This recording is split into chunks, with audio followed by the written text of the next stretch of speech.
Okay, so अगर कोई मुझे बताता that I'll be spending my New Year Eve in streets of Vietnam, I'd be shocked too. But this is exactly what happened. Hello and welcome back to my channel. This is Riyasha. Let's jump into the video. One of you have actually asked me about this and I am really pleased that you are liking my Vietnam series. Day 1 in Hanoi. So this city was actually very fast. The time we landed here, we actually understood that अरे ये तो बहुत तेज हो रहा है सब कुछ, and everything was very cheap. And of course हम लोगों के वहाँ actually हम लोग जब गए थे तो हमारे लिए we had a family there because Nitin के sister and his brother-in-law stays there. So this was the best part of the trip because Hanoi में हम लोगों का stay free हो गया एक तरीके से because हम घर में रह रहे थे. The day we landed, उस दिन हम लोग खाली walk पे गए. The next day, I remember that the next day was New Year Eve. I swear that we never thought कि हम लोग वियतनाम की streets में एकदम से fireworks की आवाज़ सुनेंगे. So हमारा New Year Eve बहुत स्पेशल था because we were in the streets of Vietnam celebrating it with strangers. There was a huge crowd in the street और वो सब लोग ऊपर को देख रहे थे एंड हम भी ऊपर को देखने लग गए.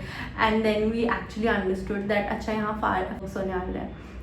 And that was actually magical because it lasted for more than 15 to 20 minutes. And we never thought कि हम लोग वियतनाम में अपना न्यू ईयर सेलिब्रेट करेंगे. It was like running like mad people just to see that show. So the best way we thought that हम city कैसे देख सकते हैं. It was a scooter ride of course. तो हम लोगों ने जल्दी से स्कूटर पकड़े. दैट टू हम लोग दी के वहाँ थे. सो एक जीजू का स्कूटर था और the other one was somebody else's, उनके कोई फ्रेंड का था. तो उन स्कूटर्स में हम लोग निकल गए वियतनाम हनोई एक्सप्लोर करने. और then I was wearing orange dress and then we actually hopped on the scooter and just roamed around in the street. Actually Hanoi is known for its chaos, right? और अगर तुम लोग वहाँ जाके भी 24-25 स्कूटरों से अगर तुम्हें लगता नहीं है कि तुम भिड़ने वाले हो, so you haven't actually went to Hanoi.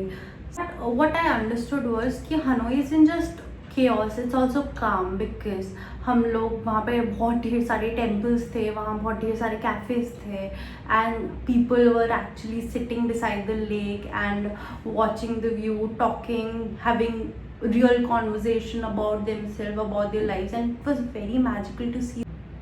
Vietnam की बात कर रहे हैं and if we are not talking about the coffee here is actually it actually hits your will power because वो इतनी amazing होती है. It actually tastes like dessert. So we ended our day roaming around the old quarters and having the most amazing street food of our life because see वहाँ का street food हमारे India के street food से actually it is very different. So that was our day 1.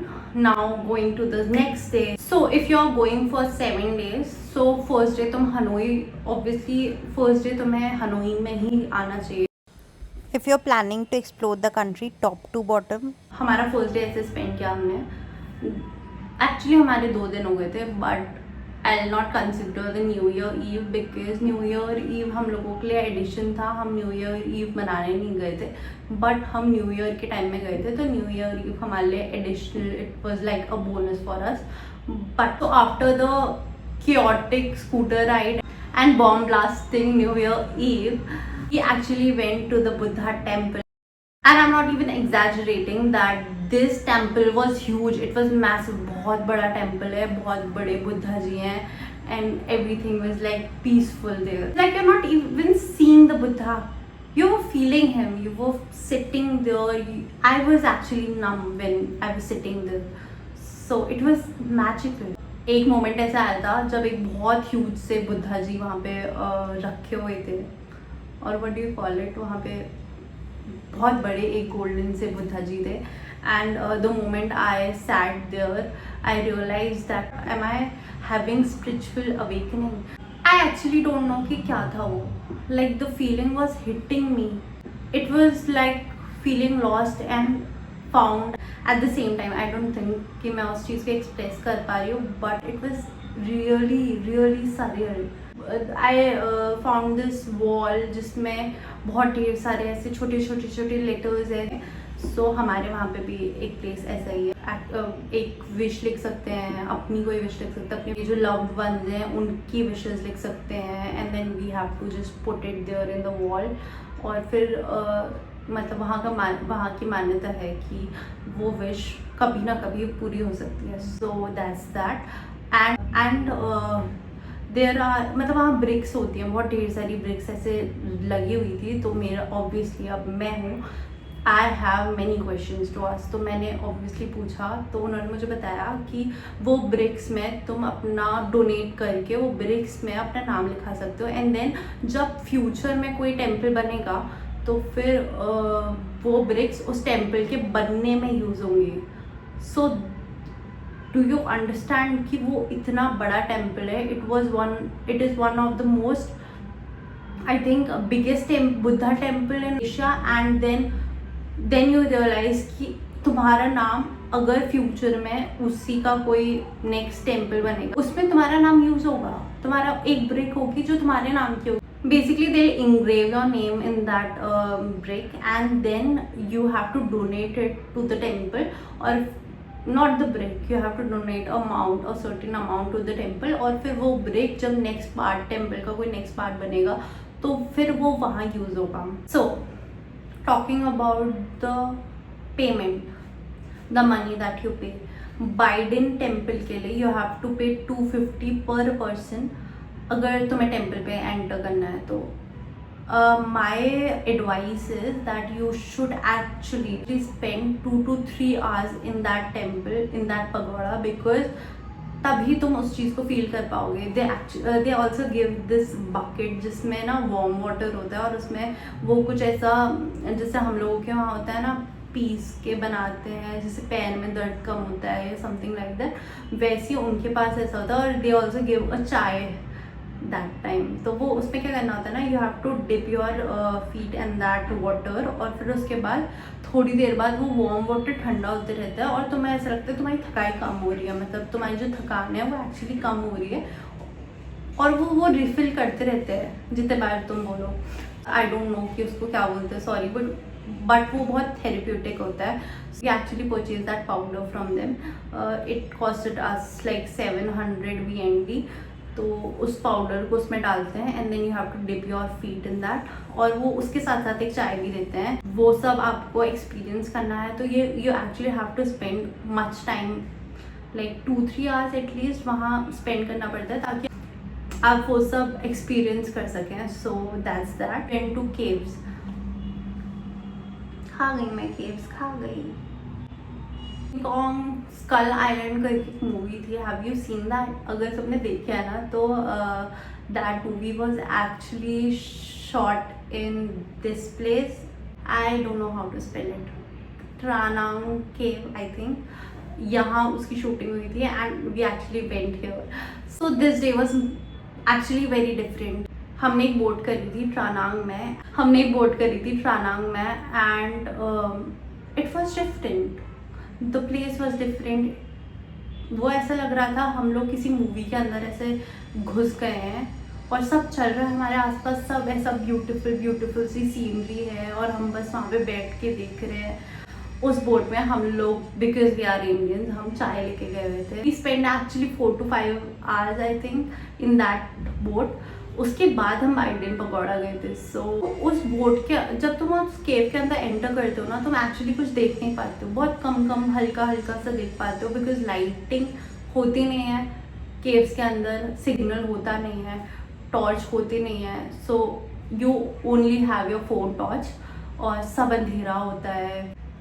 My advice to you is कि अगर आप इस boat में जा रहे हैं तो आपको अपने साथ फूड लेके जाना चाहिए, बिकॉज मी बीइंग इंडियन मेरे को भूख लग गई थी.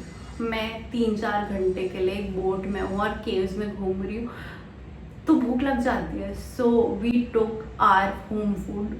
आप चाय वगैरह कुछ भी ले जा सकते हैं. ऑब्वियसली हम भी चाय लेके गए थे, पॉपकॉर्न्स लेके गए थे. So it's up to you, but my advice would भी अपना खाना लेके जाए.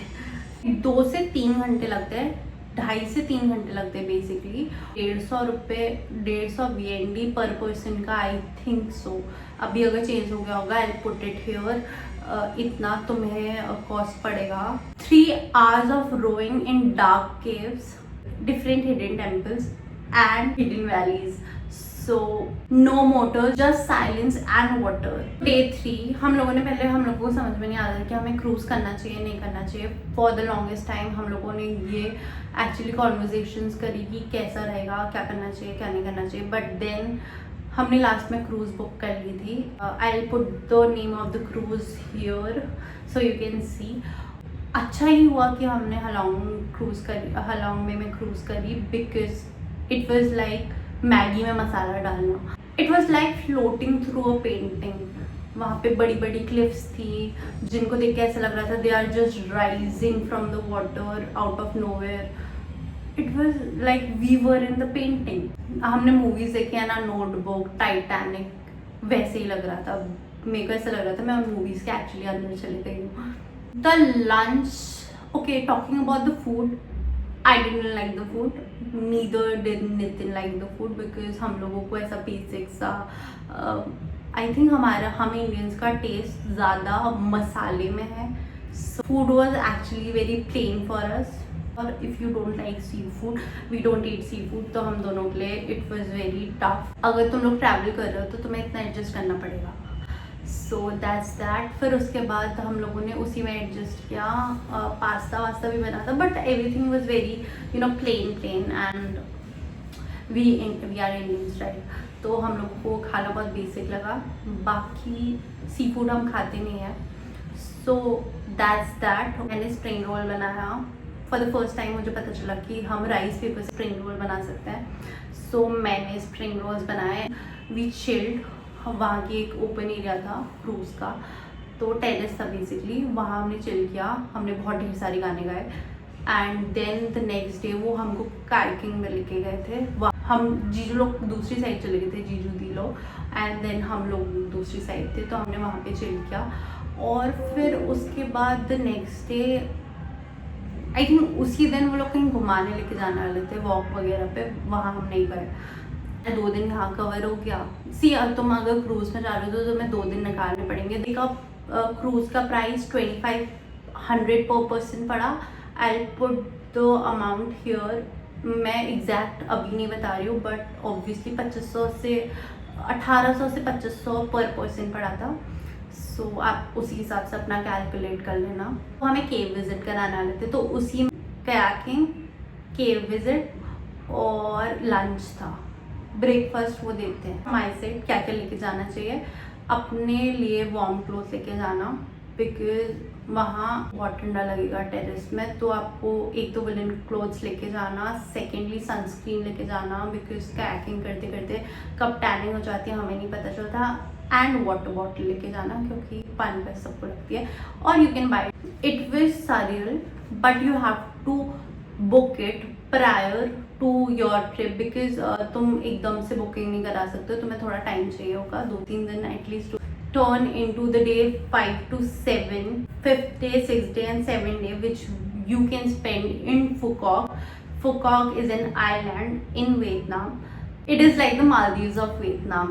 Beaches, theme park, wild animals roaming around, वो भी casually. The day we entered in Phuoc, पहले तो हमारे उस दिन हम जस्ट एंटर ही किए हुए थे और वहाँ बहुत गर्म होता है. हम लोग फर्स्ट डे ग्रैंड वर्ल्ड चले जा रहे थे. ग्रैंड वर्ल्ड में विन वंडर है और विन पर्ल सफारी है, if I am not wrong. I put it here. So जब हम वहाँ जा रहे थे तो हम लोगों बेसिकली हमें एक टिकट बाय करना होता है, जो कि अगर आप कॉम्बो में लेंगे तो आपको विन वंडर और विन पर्ल सफारी का दोनों का कॉम्बो मिलता है. One for one ticket. इतना ही होता है. तो हम लोगों ने वो करवाया. And then the next day हम पहले विन पर्ल सफारी ले गए. हाँ, विन पर्ल सफारी के लिए गए। उस दिन हम लोगों ने सिर्फ विन पर्ल सफारी करी थी। वहाँ animal actually they were roaming around और हम लोग बस के अंदर थे और हम देख रहे थे कि अरे ये लायन तो हमें देखा है। सो बेसिकली वहाँ एनिमल्स फ्रीली घूम सकते हैं एंड हम ह्यूमंस को उनको देखना है तो हमें बस में बैठा देते हैं and then we can see it. जो हार्मफुल एनिमल्स होते हैं लाइक द वंस जो हमें एक्चुअली हार्म कर सकते हैं उनके लिए हमें बस में बैठाते हैं और जो एनिमल और उनके लिए बहुत केजेस होते हैं but they were roaming around freely. Cages कैसे होते हैं ना, दे आर नॉट लाइक छोटे छोटे केजेस, वो खाली ऐसे चैम्बर्स जैसे होता है और बहुत बड़ा जंगल का एरिया होता है, वो फ्रीली वहाँ रोम कर रहे होते हैं। वहाँ बस एंटर करने के लिए फिर उसके बाद वो चैनल्स बेसिकली हमारे लिए होते हैं क्योंकि हम बस से एंटर कर रहे होते हैं। So that's that. और जो एनिमल्स हार्म नहीं करते हैं या रेप्टाइल्स या कुछ भी के लिए they had these small also saw flamingo। Next day हम लोग गए थे विन वंडर में हमने बहुत ढेर सारी राइड्स करी। Then we found a teddy bear museum. वहाँ एक्चुअली एक टेडी बेयर का म्यूजियम था। जो टेडी बेयर का नाम था आई रिमेम्बर कुछ ऐसा था, टेडी जोन्स ऐसा कुछ नाम था उसका। और देन उसके ऊपर उन्होंने पूरी एक स्टोरी बनाई हुई थी कि टेडी जोन्स ऐसे सॉकर प्ले करते थे, टेडी जोन्स आर्मी में थे, ऐसे ऐसे करके उन्होंने एक स्टोरी बनाई थी और वो पूरे म्यूजियम में वो स्टोरी उन लोगों ने हर एक चीज़ में वो स्टोरी रिलेट करके डाली हुई थी। So that was actually very fascinating to see कि अरे ये तो हम इमेजिन नहीं करते हैं ये सब चीज़ें बट उन्होंने एक्चुअली वो करी हुई थी। एक सुशी शेफ बनाया हुआ था एक टेडी बियर को, दूसरे को शर्लॉक बनाया हुआ था, किसी को कुछ बनाया हुआ था। टेडी बियर्स को ऐसे आउटफिट्स पहनाए हुए थे, बहुत कूल लग रहे थे वो टेडी बियर्स। एक विन वंडर लेक है, वहाँ फायरवर्क्स होते रहते हैं। सो उस लेक के ऊपर ऐसे फायरवर्क्स जलाते हैं। डिज्नीलैंड की तरह फन राइड्स थी, बहुत मज़े की राइड्स थी और ढेर सारी वाटर राइड्स थी। हमने बहुत मज़े किए। उसके लिए भी मैंने वीडियो बनाई है अलग से, दैट यू कैन सी। हमारा इतना ही था जो विन वंडर का था, हमारा इतना ही था। देन उसके बाद हम एक बीच में गए हुए थे। उस बीच में हम दोनों ने बस चिल किया बिकॉज हम बहुत थक गए थे अपनी पूरी जर्नी से। थके हुए, इट वॉज नॉट लाइक हमारी बॉडी थक गई थी बट हम लोगों ने बहुत ज़्यादा चीज़ें कंज्यूम कर ली थी। तो हम लोगों को एक्चुअली एक टाइम चाहिए हुआ था जो कि जब हम लोग नॉर्मली बैठ सके। तो हम लोग वो एक बीच के आगे बैठे एंड उस बीच में जैसे हम एंटर करे तो फिर वहाँ एक कैफ़े मिला।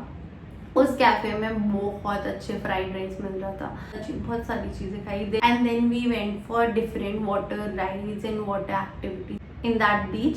सो I'll put all the water activities here।